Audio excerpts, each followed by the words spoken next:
Istighfar, istighfar. Astagfirullahaladzim.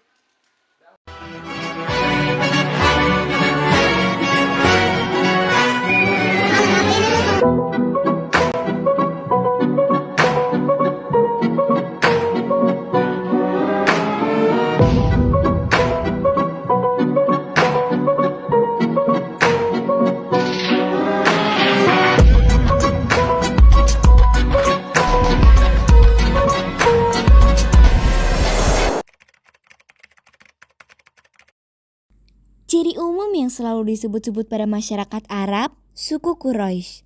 Ketika Nabi Muhammad mulai diutus memperkenalkan ajaran Islam, disebut masa jahiliyah. Kata jahiliyah artinya adalah bodoh. Nabi Muhammad diutus di tengah masyarakat itu oleh karena kebodohan masyarakat pada zaman jahiliyah. Bukan disebut nakal, tetapi bodoh. Disebut bodoh karena tidak mampu menggunakan akal atau pikirannya. Diajari tidak nyambung, diberi sesuatu menolak, diberi nasihat tidak mau mendengarkan, sesuatu yang penting dianggap tidak ada gunanya, dan sebaliknya sesuatu yang tidak ada gunanya dianggap penting. Oleh karena kebodohannya itu, patung buatannya sendiri dianggap Tuhannya, anak perempuan dianggap rendah dan tidak ada gunanya, dan bahkan mendatangkan rasa malu. Wanita termasuk ibunya sendiri dianggap sekedar sebagai harta dan boleh diwaris. Maka harkat dan martabat manusia tidak dihargai pada masa itu. Selain itu, oleh karena kebodohannya itu pula, manusia dirampas kehormatannya, dijadikan budak, diperdagangkan, dan bahkan jika seseorang menjadi budak, maka ia akan diperlakukan apapun sesuai dengan kemauan pemiliknya. Di zaman jahiliyah ada jual beli manusia atau budak. Bahkan juga terdapat pasar manusia. Antar kabilah atau suku saling bersaing, perang, dan juga beradu kekuatan. Siapa yang kuat, merekalah pemenangnya. Kehidupan manusia pada zaman jahiliyah seperti kehidupan binatang. Beradu kekuatan dianggap hal biasa. Itulah sebabnya masyarakat Arab, yaitu suku Quraisy, ketika itu disebut sebagai masyarakat bodoh atau jahiliyah. Tapi walau dikelilingi dengan kemaksiatan, kebodohan dan juga kesesatan, Rasulullah Shallallahu Alaihi Wasallam berani berdakwah di antara mereka untuk meluruskan dan mengajak masyarakat Mekah ke jalan yang benar. Karena saat itu masyarakat Mekah dipenuhi dengan kemaksiatan dan juga kejahatan yang keji. Sebagian besar masyarakat Mekah menolak dakwah Nabi Muhammad Shallallahu Alaihi Wasallam. Dan sebagian kecil menerima dakwah dari Nabi Muhammad SAW. Kaum Quraisy tidak senang menerimakan kedatangan agama Islam di kehidupan mereka. Para tokoh kaum Quraisy menyebarkan isu bahwa ajaran Nabi Muhammad SAW tidak benar, sehingga banyak masyarakat yang terpengaruhi isu-isu tersebut. Berbagai tekanan dari kaum musyrikin membuat Nabi Muhammad SAW dan para pengikutnya tersiksa, sehingga mereka membutuhkan tempat perkumpulan yang rahasia. Kaum kafir Quraisy tidak kehabisan akal dalam menghalangi dakwah Nabi Muhammad SAW. Berkat perlindungan Abu Thalib, mereka tidak berani lagi mengusik Nabi. Namun, orang-orang lemah yang masuk Islam menjadi korban. Hanya Abu Lahab dan beberapa orang musyrik lainnya yang tetap teguh pada rencana penghentian dakwah Nabi. Sepertinya usaha kita menjelaskan negara Muhammad Al-Quran berhasil. Salah satu mengatakan pengikutnya akan semakin bertambah. Untuk itu kita harus melakukan hal lebih keras lagi untuk menghentikan Muhammad. Kita harus membuat dia menderita, seperti melempari dengan bebatuan, kotoran atau sesuatu yang menjijikan. Tetapi bagaimana dengan Abu Thalib? Dia tidak akan tinggal diam kalau keponakannya dilakukan seperti itu. Kita lakukan saat Muhammad sendirian, saat tidak ada Abu Thalib di sampingnya. Para tetangga dekat Nabi Muhammad yang dihasut oleh Abu Lahab turut menyakiti beliau. Tepat ketika Nabi keluar dari rumah, para tetangga jahat ini melempar kotoran ke Nabi Muhammad. Tidak hanya itu, pembesar Bani Makhzum alias Abu Jahal beberapa kali menyakiti Nabi Muhammad. Kebencian terhadap Nabi didasari atas fanatik kesukuan. Ketika Nabi sedang sholat, Abu Jahal meminta tolong kepada kawannya untuk membawakan kotoran hewan. Lalu Abu Jahal melemparkan kotoran di atas kepala Nabi Muhammad yang sedang bersujud dalam sholatnya.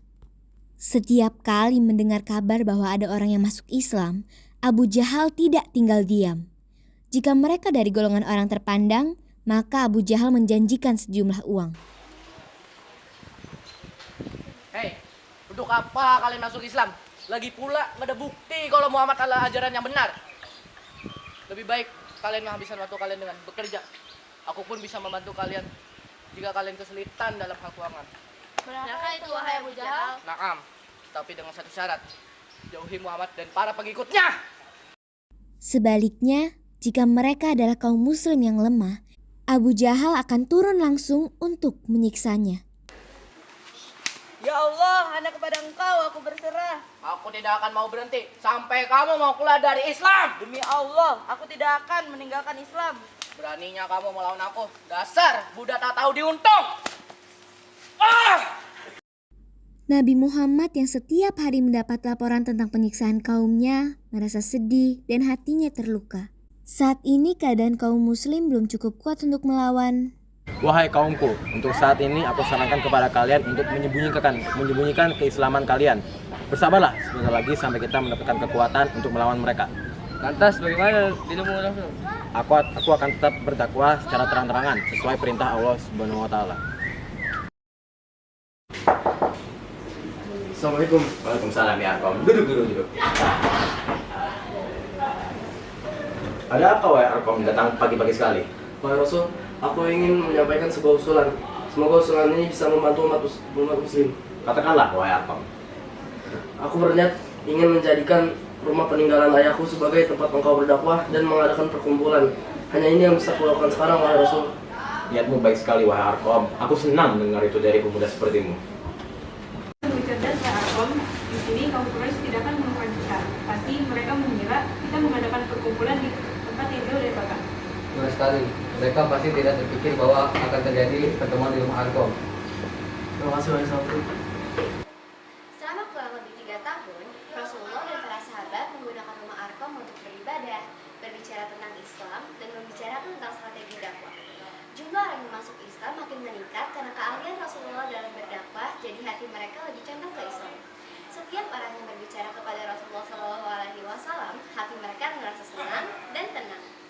Pelajaran yang bisa kita ambil dari kejadian Rasulullah dan para sahabat, walaupun mereka ditimpa banyak masalah, tetapi mereka tetap memiliki kesabaran yang seluas samudra.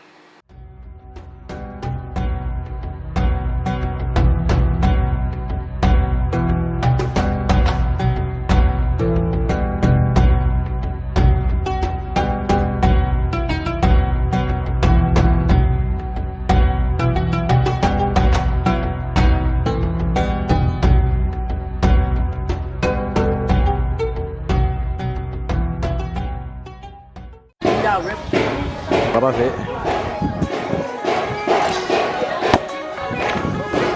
Nek.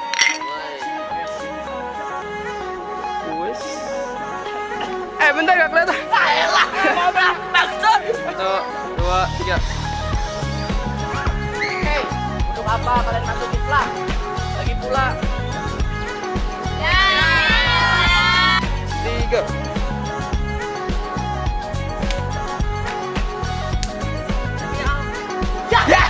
Kenteng shoot.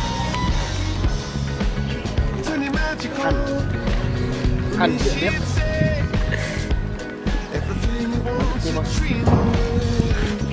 Kalau Bilal yang kata dicambukin itu bilang apa sih?